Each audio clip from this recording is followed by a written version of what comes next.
நேற்றைய முன்தினம் கோவை மாநகரத்தில் நடைபெற்ற சம்பவம் தமிழ்நாட்டு மக்கள் கேட்ட உடனே துடிதுடித்து போகக்கூடிய சம்பவம்.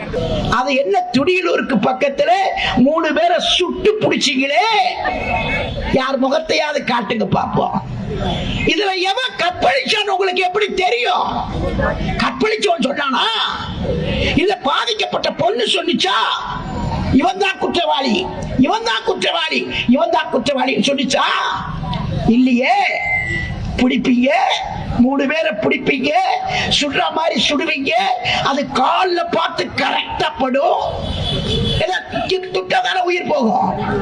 காலில் போட்டா வீல் சேர்ல போலாம்ல, அடுத்த ஆளை ரெடி பண்றதுக்கு போலாம்ல அவன். அதனால வீல் சேரு.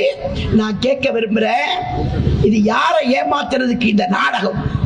கபட நாடகம். யாரை ஏமாற்றுவதற்கு?